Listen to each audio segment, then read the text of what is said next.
C'est vendredi et notre invité n'est autre que le docteur Bouboutou Kabore-Linda, très impliqué dans la sensibilisation pour la Covid-19.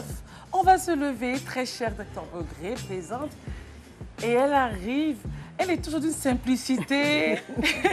Et aujourd'hui, on n'aura pas de masque, prenez place, et on va voir le beau visage. Quelqu'un disait, la dame avec ses yeux, elle doit être belle. Mais avec le masque, on ne voit pas. Mais la voix déjà... Oui. Merci. Merci d'être là. Merci. Alors, docteur Begré, ici, est en charge de la rubrique leadership. Parce qu'on estime que, voilà, sans cela, il faut élever les femmes. Il faut les tirer vers le haut, il faut les pousser, n'est-ce pas, au sommet. Et aujourd'hui, elle nous parlera de la success story qu'est docteur Kabore. Aujourd'hui, on est sur elle, on parle d'elle, oui, un modèle et pour les jeunes et aussi pour les femmes. On aura aussi Karine qui nous parlera qui nous donnera quelques bases pour une sexualité épanouie d'un regard intime. On démarre, docteur Kabore. Merci de prendre ces deux paniers. Vos jolis paniers. Merci. Alors, voilà, allez-y, vous remuer. Et vous tirez 5 questions qui nous permettront... Oui, elles viennent 2 par 2. Hein. Bon. 2 par 2. D'accord. Vous avez des jumeaux? Non. En Afrique, on aime bien ces genres de signes-là. Ah, tu m'as salué, tu as pris... Je suis Gémeaux, mais je n'ai pas de jumeaux. Voilà, comme par hasard. OK. Alors, première question. Si vous avez la possibilité de choisir un moment, de revivre un moment de votre vie, ce sera lequel? Mon enfance. L'enfance. Oui. Première question, je passe à la seconde. Quand avez-vous pleuré devant quelqu'un pour le regard? Quand avez-vous pleuré devant quelqu'un pour la dernière fois? Ah, pour la dernière fois? Je crois que c'était la première fois. Pour la dernière fois. D'accord. Pour la dernière fois, devant quelqu'un, c'est certainement au cours d'événements malheureux, comme la perte d'un cher. Est-ce qu'il vous est arrivé de penser que votre physique est un avantage ou un inconvénient à votre réussite? C'est la troisième question. Plus jeune, un avantage, certainement, mais plus on avance en âge et qu'on avance en profession, qu'on se retrouve dans des univers masculins, c'est un véritable inconvénient. Mais merci pour le compliment. Si vous deviez faire une interview demain ou dans une semaine, qui choisiriez-vous? Non, là, vraiment, vous me prenez au dépourvu parce que j'ai tellement de domaines et il y a des gens... Je sais. Qui? L'ambassadrice de l'OUA à Washington. Comment elle s'appelle? Oui, j'oublie son nom. Oui. Aminda, quelque chose, on trouvera. Dernière question, quel est le genre de musique qui ne vous plaît pas? Qui ne me plaît pas? Du tout.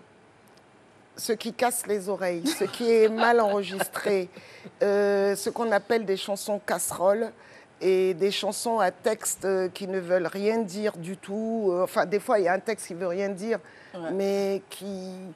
Non, ça passe pas. À part la Côte d'Ivoire, est-ce qu'il y a un autre pays dans lequel vous aimeriez vivre?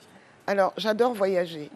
Je pense que j'ai fait énormément de pays. Et surtout, je suis multiculture, puisque je viens de pays différents. Donc, on n'a pas un pays. Non, c'est une force. Ouais. Il faut que je voyage. Ça, c'est plus fort que moi. Je voyage, je m'en vais dans d'autres pays. Oui, je veux dire, là, il nous faut faire un choix. Ouais. Mais je reviens toujours à Abidjan. Je suppose que ce sera pareil pour le plat favori. Ah, c'est pareil. Je voyage dans mon assiette quasiment tous les jours. Mais il faut que la tchéké poisson soit là. À côté. La personne que vous rêvez de rencontrer. De rencontrer? Oui. Mais toujours la même personne, la dame de l'Union africaine. L'Union africaine. L'artiste préféré? C'est pareil, je suis multiculture. D'accord, il y en Donc a j'écoute pas. toutes sortes de la musique classique au reggae, en passant, bon, les roucascas. Ça va, quoi. La couleur Le préférée? zouglou, oui, mais pas les roucascas, beaucoup. Ça dépend de l'ambiance, en La fait. couleur préférée? Le bleu. Le bleu. Très bien. Alors, on va tomber en enfance? Comment? On va retomber dans votre enfance que vous aimez tant. Ah, Combien d'enfants? Votre mère a eu combien d'enfants? Ma mère, 3. 3. Vous êtes là? Première. Quel genre d'aîné vous êtes? Je suis une aînée, je ne suis pas seulement aînée de ma mère. Je suis aînée de mon père, mais je suis surtout l'aînée de mes cousins aussi, qui m'appellent la doyenne. La doyenne. Et vous savez, les aînés, vous n'avez pas le droit à l'erreur. C'est clair. Vous n'avez pas le droit. J'ai été éduquée comme une aînée. J'ai même été éduquée comme un garçon, parce que mon père voulait un fils, mon grand-père voulait un petit-fils.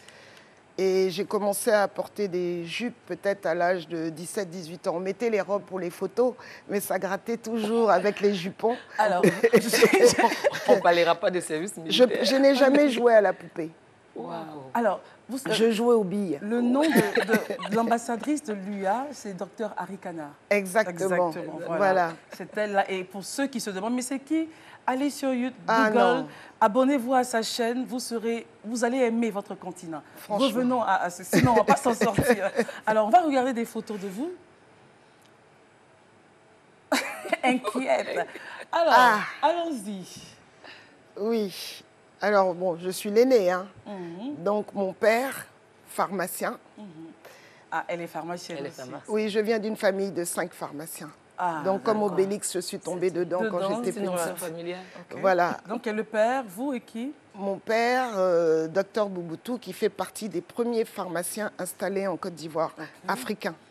Peut-être le 2e ou le 3e.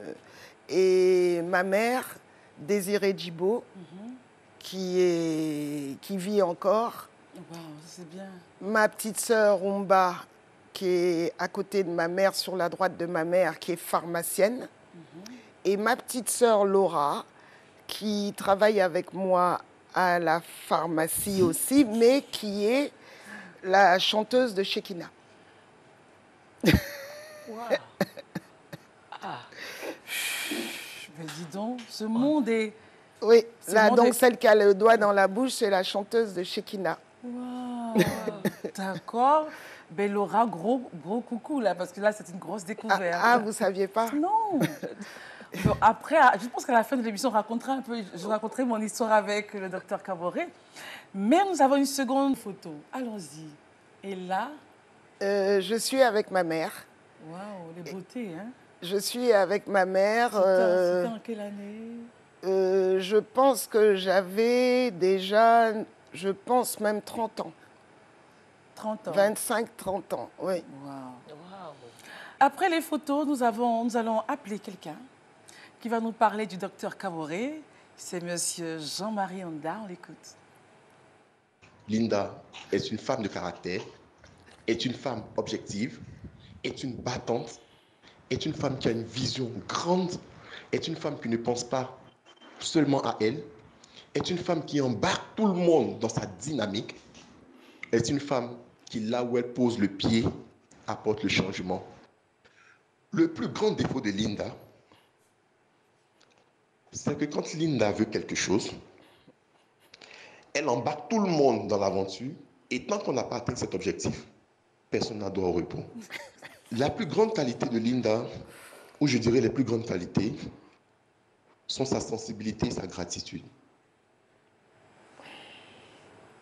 Docteur Kaboré, vous validez les propos? Tout d'un coup, j'avais un petit peu froid sur le plateau. Là, j'ai un petit peu chaud. Ah bon? Mais ça va, on sent que vous êtes ému. Bah oui, c'est un de mes fils. Je l'ai embarqué dans le Lions Club. Celui qui est sur le plateau aussi, c'est mon filleul sur le Lions Club. On travaille ensemble. Et Jean-Marie, c'est mon fils aussi. Enfin, j'ai beaucoup de fils et de filles. Il est temps maintenant d'écouter la success story de Dr Kaboré. Et on va le faire avec Dr Begré. Alors, Dr Kaboré, vous êtes commandant. Et ça, cette onction, je dirais pour parler entre guillemets, vous a été léguée par votre père et votre grand-père. Vous étiez en train de dire tout à l'heure que vous ne savez pas comment jouer à les poupées. Ils vous ont donné cette grâce. Et c'est une grâce d'avoir des dévanciers qui ont déjà la vision du succès. Le philosophe Platon dit que quand on a quitté la caverne et quand on est monté et qu'on a vu la lumière, le mérite, c'est de redescendre dans cette caverne et apporter la lumière aux autres. Et c'est ce que vous faites. Et c'est le travail que vous avez toujours fait. Alors Christelle, notre success story de ce jour est une femme de caractère, son fils nous l'a déjà mentionné, une femme de conviction. Elle est pharmacienne, donc elle a son officine. Sa particularité, c'est qu'elle embarque également tout le monde, mais je dis qu'elle est redescendue. Et qu'est-ce qu'elle a fait, Christelle? Elle a vu la médecine, elle a vu comment les médicaments se font au niveau de l'Europe. Elle est redescendue. Elle dit, chez moi, il y a mes parents qui utilisent aussi des médicaments, des plantes. Pourquoi ne pas les élever? Et elle est la marraine des tradis praticiens de Côte d'Ivoire. C'est pas vrai. De l'association? L'association, c'est elle, la marraine. Et au-delà de ça, elle fait d'autres choses. Oui. Elle fait d'autres choses, elle élève les femmes, elle participe à des débats sur le leadership des femmes, elle les motive, elle travaille à leur élévation. Bon, je dépose le micro là, et puis on continue. En fait, son fils a tout dit. Son fils a tout dit.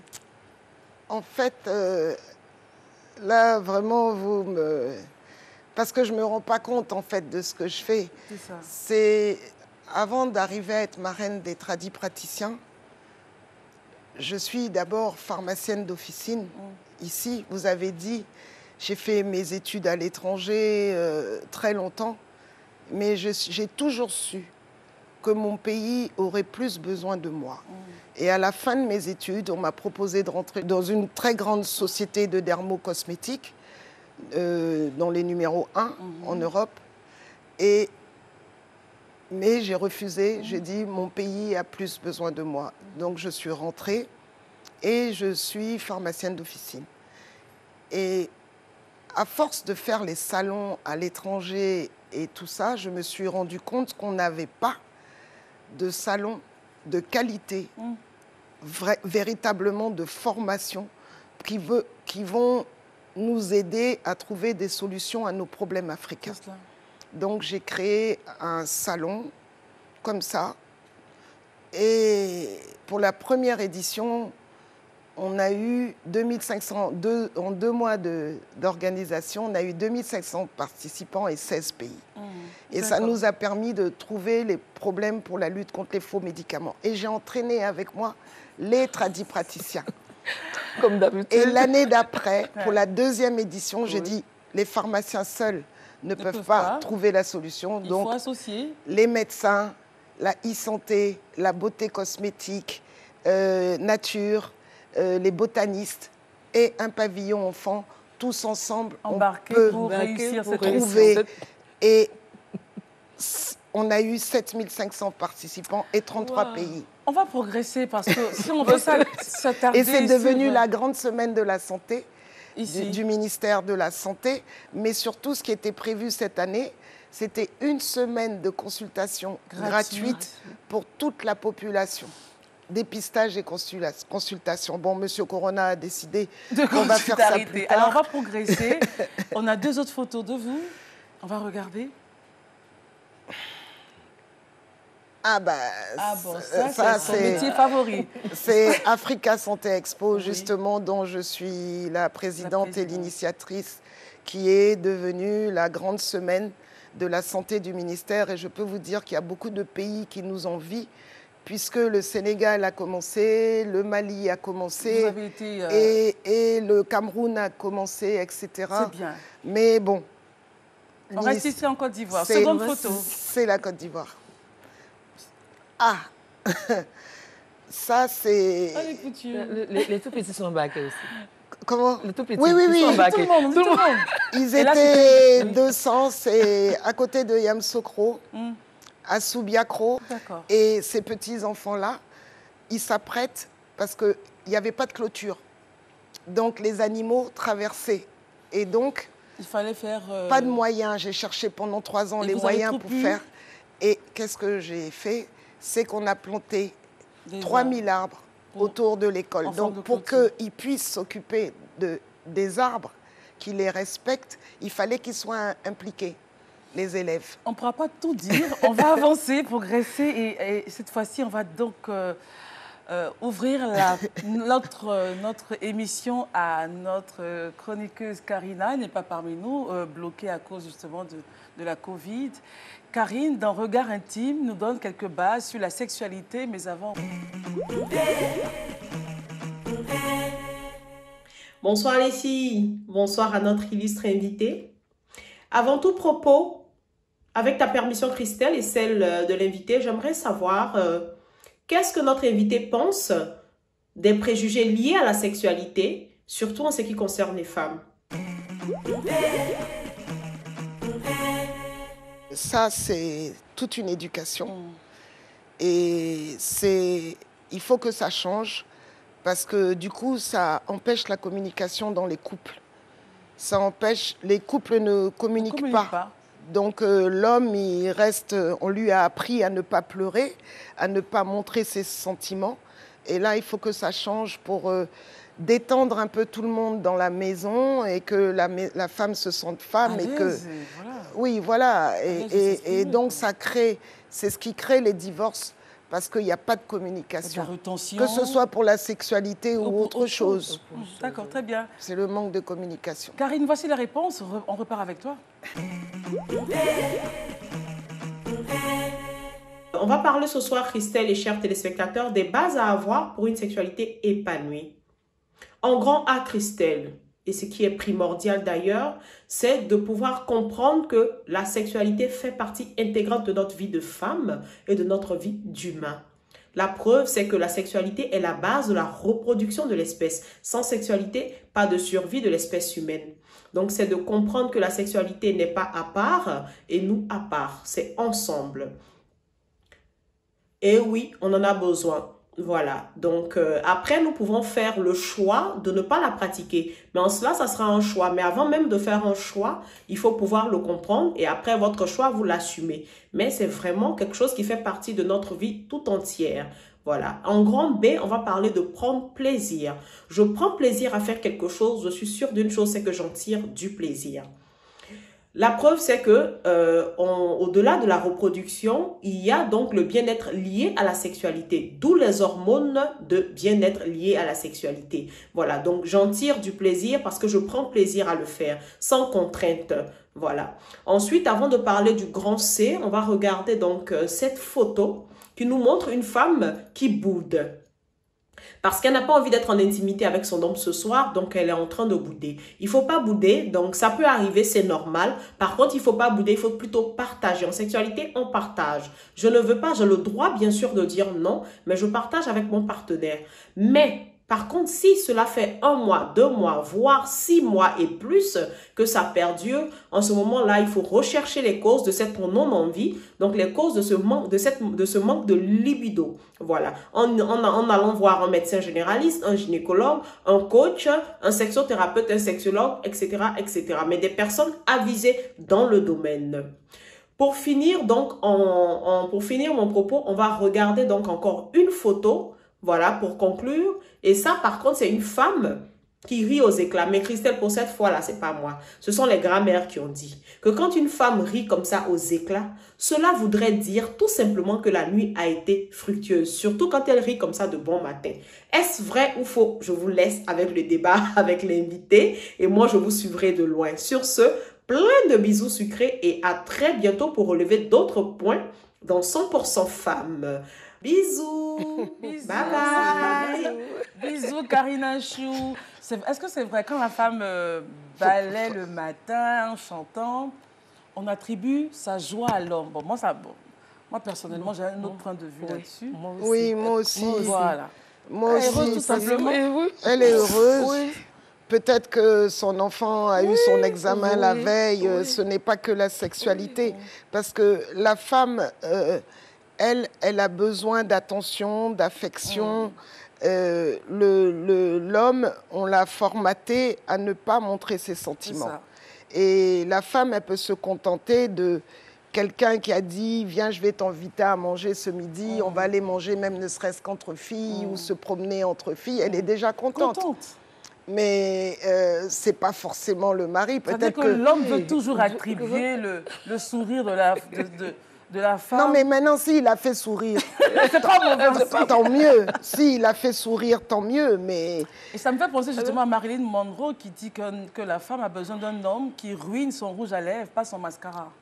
Exactement. Voilà. C'est exactement ça. Qui ruine son rouge. Bon, on n'ira pas plus loin que ça. Oui. Alors, quel genre de maman vous êtes avec tous vos enfants? Alors déjà, avec mes 2 enfants biologiques, je suis une maman, la carotte et le bâton. C'est-à-dire que mes enfants doivent savoir qu'ils ne pourront gagner leur vie qu'à la sueur de leur front. Ce n'est pas parce que les parents peuvent avoir des moyens qu'il faut leur apprendre, transmettre le sens des valeurs. Ce n'est pas, la vie n'est pas si facile, donc il faut savoir mettre ses enfants sur la route. Bon, des fois, ce n'est pas facile. Et avec mes autres enfants aussi que j'ai supplémentaires, mes filleuls et enfants, que j'ai depuis des années, c'est ce que j'essaie de leur apprendre. C'est bien. De ne pas attendre le Dieu argent. Le Dieu argent, l'argent fait le... L'argent, on travaille pour l'avoir. On dit, l'argent ne fait pas le bonheur, mais il y contribue fortement. Mais ce n'est pas celui-là seulement qui va t'épanouir. Très bien. On a 3 photos. On va regarder la première. Ah bah... Ça, c'est Mélik et Naïké, mes 2 enfants, qui sont... Vous aviez accouché? Oui, ça, c'est le jour même. OK. C'est le jour de la sortie de Mélik. D'accord. Et on ne dira pas tout. Non. Seconde photo. C'est émouvant, quoi. Oh, seconde photo. Ah. Alors, avec une grande dame de la culture et de la vie ivoirienne. Qui se trouve être ma belle-mère. D'accord. Je suis avec mon mari, qui est son fils. Et là, c'était à une cérémonie... Non, mais il grossit un peu, non? Oui, c'était un dysfonctionnement. Qui a été réglé très vite. Oui. 3e photo. Là, c'est la famille. Ouais. Mon fils et ma fille. Bon, vous voyez, les couples se sont formés sur la photo. De façon naturelle. Hein. De façon naturelle. Mais votre tenue est magnifique. Bon, on a terminé l'émission. Mais, Doc, comme une bonne femme généreuse, une bonne mère, je ne sais même pas quoi dire. Elle n'est pas venue les mains vides. Voilà, ça c'est vraiment la culture africaine. Je viens saluer des gens, je viens avec quelque chose. Et elle a envoyé une toute petite recette, justement, que je vais... Elle m'a dit, on peut faire ça avec 400 ou 500. Même 300, 400 francs. 300 francs, voilà. En fait, c'est parce que c'est une émission de femmes et que je veux montrer... Enfin, la cuisine, c'est mon autre passion. Les voyages, la cuisine. On va se lever. Et je veux montrer aux femmes que tu reçois et tu n'as pas de moyens, mais que tout est possible. Distanciation, merci. Que tout est possible. Donc là, c'est un carpaccio de mangue. Les mangues qu'on vend au Carrefour à 100, 200 francs. Vous prenez une mangue, vous l'épluchez rapidement. Bon, là, j'ai fait le jus de citron avec du sucre vanillé. J'aime bien créer aussi. Donc, vous mettez juste, avant de passer à table et de mettre au frais, vous mettez le jus de citron. Après, vous avez coupé... C'est quoi, c'est du persil? Non, coriandre, un peu de coriandre. Mais ce n'est pas obligé. Hein. Et puis des feuilles de menthe. Ah oui. Vous mettez des feuilles de menthe, comme ça. Vous décorez avec un peu de feuilles de menthe. J'adore la déco aussi. Et vous mettez un petit citron pour qu'on... Et ça? pour décorer. Et ça, c'est des noix de cajou pilées pour donner un peu de croquant.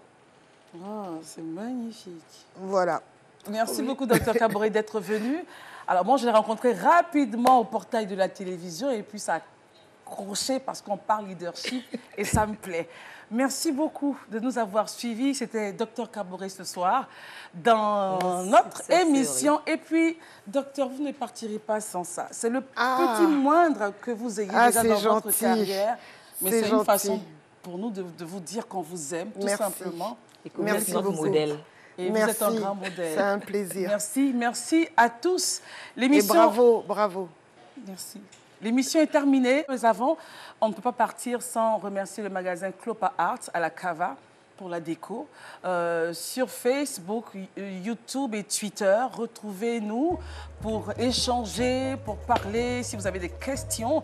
Et puis remerciements à Chilo Boutique pour les tenues que nous portons, à Georgine Adassi pour le maquillage. On se retrouvera pour une autre émission de 100% femmes. Bonsoir. Merci.